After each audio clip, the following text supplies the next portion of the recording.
چکوال کے ایک چھوٹے سے گاؤں سدوال میں ایک لڑکا رہتا تھا جس کا نام سفیان تھا۔ سفیان ایک کسان کے بیٹے تھے، ان کے گھر میں زیادہ سہولیات نہیں تھی، لیکن ایک چیز تھی جو سب سے زیادہ قیمتی تھی، سفیان کا خواب۔ وہ جب بھی آسمان کی طرف دیکھتا کہتا، میں ایک دن ان ستاروں کے برابر پہنچوں گا۔ باپ کھیت میں ہل چلاتے ہوئے کہتا، بیٹا خواب دیکھنے میں کوئی حرج نہیں، مگر پیٹ پالنے کے لیے ہاتھ بھی ہلانے پڑتے ہیں۔ سفیان مسکرا کر کہتا، ابا جی میرا خواب ہی میرے ہاتھ کا ہنر بنے گا۔ سفیان نے میٹرک میں پورے ضلع میں پوزیشن لی۔ پورا گاؤں حیران رہ گیا۔ ایک کسان کا بیٹا جس کے پاس نہ لیپ ٹاپ تھا نہ اچھے کپڑے پوزیشن ہولڈر بن گیا۔ گاؤں کے چودھری نے بلایا اور کہا، اگر شہر جا کر پڑھائی کرنی ہے تو میری طرف سے خرچ سمجھو، مگر یاد رکھنا اگر ناکام ہوا تو واپس یہیں آ کر میرے کھیتوں میں کام کرنا پڑے گا۔ سفیان نے سر جھکا کر کہا، چودھری صاحب، میں واپس ضرور آؤں گا، مگر اپنے خوابوں کو سچ کر کے۔ لاہور کا ماحول سفیان کے لیے نیا تھا۔ بڑے بڑے کالج، اونچی عمارتیں، انگریزی بولنے والے طلبہ، سب کچھ مختلف تھا۔ کئی بار وہ اپنے آپ سے کہتا، کیا میں یہاں کا نہیں ہوں؟ کیا میرا خواب بس ایک خواہش تھا؟ پھر اسے امو کی آواز یاد آتی، بیٹا اللہ تمہارے حوصلے کا راز جانتا ہے، بس ہار مت ماننا۔ اس نے پڑھائی میں دل لگا دیا۔ دن میں کلاسز، رات میں فوڈ پانڈا پر ڈیلیوری۔ نیند کم مگر حوصلہ بلند۔ 4 سال گزرے، سفیان نے انجینئرنگ کی ڈگری حاصل کی، وہ بھی گولڈ میڈل کے ساتھ۔ کالج کے کنووکیشن میں جب اسے سٹیج پر بلایا گیا تو وہ رو رہا تھا۔ رجسٹرر نے پوچھا، بیٹا رو کیوں رہے ہو؟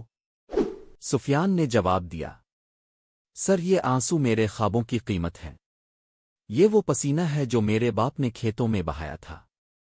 سفیان کو ایک ملٹی نیشنل کمپنی سے آفر لیٹر ملا، تنخواہ 2 لاکھ روپے مہینہ۔ سفیان نے وہ خط اپنے باپ کو بھیجا۔ باپ نے آنکھوں میں آنسو لیے کہا، میرے بیٹے نے میرا نام روشن کر دیا۔ پھر سفیان نے وہ آفر ٹھکرا دی۔ جی ہاں، اس نے وہ جاب قبول نہیں کی کیونکہ اس کا خواب صرف نوکری نہیں، اپنا کچھ بنانے کا تھا۔ سفیان نے ایک چھوٹا سا دفتر کرائے پر لیا، پرانا کمپیوٹر، 2 دوست اور ایک آئیڈیا۔ دیہاتی طلبہ کے لیے آن لائن تعلیم کا پلیٹ فارم۔ لوگ ہنستے تھے، پینڈو بچے آن لائن پڑھیں گے، یہ بھی کوئی خواب ہے؟ مگر سفیان نے کان نہیں دھرے۔ وہ دن رات کام کرتا رہا، خود سافٹ ویئر بنایا، ریکارڈنگز کی، ویب سائٹ لانچ کی۔ پہلا سال کوئی سٹوڈنٹ نہیں، دوسرا سال چند 100، تیسرا سال قرضے، دباؤ، تنقید۔ ماں نے کہا، بیٹا اب تو کچھ کماؤ، لوگوں کی باتیں سن کر دل دکھتا ہے۔ سفیان نے نرمی سے جواب دیا، امو کچھ خواب پورے ہونے سے پہلے ٹوٹتے ضرور ہیں مگر بکھرتے نہیں۔ چوتھے سال ایک بڑا چینل سفیان کے انٹرویو کے لیے آیا۔ اس کی کہانی سن کر لاکھوں لوگ متاثر ہوئے۔ پھر کیا تھا، دیہاتوں سے ہزاروں طلبہ اس کے پلیٹ فارم پر آ گئے۔